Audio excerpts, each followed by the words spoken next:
One of the challenges in implementing justice is because it's an emerging topic, it's a bit unclear who is having what responsibility and what role each actor should play. Should it be shaped mainly by governments and regulators, or should it be a shared responsibility between companies, grid operators, communities, and citizens? What are your views about this?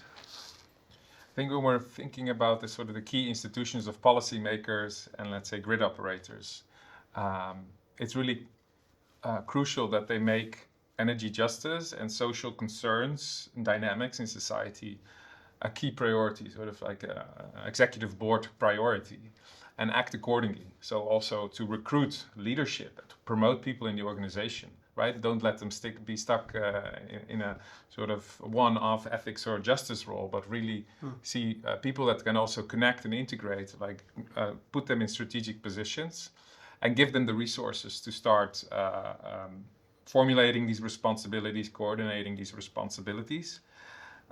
We see that happening already. So one of the key corporate strategy priorities for one of the grid operators here is related to their understanding that their role is changing. They used to be basically making sure that the lights can go on and off all the time. And now energy has become more and more of a limited resource that requires much more coordination. So they don't have that historically very strongly developed in their organization. So one of the priorities is to become a more effective communicator and stakeholder coordinator, let's say. And I think this is, again, something that needs to be connected also to how we build, engineer, and manage the grid eventually. Yeah, and the same for the government. Of course, we mentioned in an earlier video that the prime minister and the ministers, maybe they should come and have a conversation to see how we can help them put energy justice at the top of the agenda and how that can be sort of operationalized, sort of in absence of clear norms and understandings, but still to start investing in a more anticipatory way rather than acting in a reactive manner. Yeah, and related to this, I would say that institutions should refrain from seeing justice as static, something which we have already discussed. It's something, as you mentioned, is emerging, is ongoing as world changes, as the positions and the roles of people change, new challenges emerge. So institutions should continuously give attention to these variations and emerging meanings and challenges of justices in different contexts.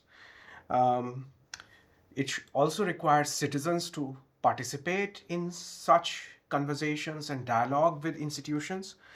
There is a need for them to also shift in their mindset. So often we encounter citizens asking what would this bring to them? What would energy system? Why should often some people say why and why does it matter if others benefit or not? So those questions, these questions are also there. So there is also a need for citizens to broaden the mindset, to look beyond what is it in it for them, to think about more energy system as a social system, as something where we all are in one way or the other connected to, and we have to collectively make it more just.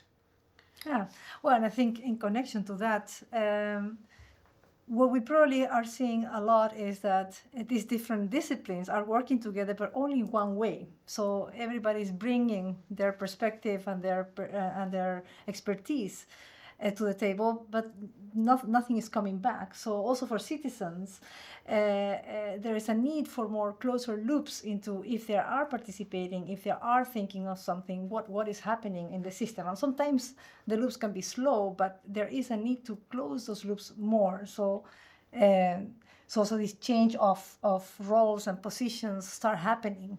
And that requires also what we mentioned earlier, a more needs of translations, where different disciplines, different expertise can translate their positions by discussions with other perspectives. So I think translation becomes again an important aspect to look into. Yeah, and maybe one more point which could be is that energy companies and grid operators to start thinking of energy not as a value which it should have, but something which is determining and shaping their practices and ways of working. So how it can be integrated into their ways of working, which traditionally is not part of a point which Rule you have been speaking of. So I think that's something which is definitely needed, and a lot of work needs to happen in that regard. Yeah, so what I hear is that energy justice is not just the responsibility of one actor alone. It really requires for institutions, grid operators, citizens, companies, and communities to work together while also being aware who has actually the power to act and to make a big difference. So, thank you, Abi, Natalia, and Roel for your time, and thank you for watching. We hope that this discussion has given you some new perspectives in this exciting and emerging field.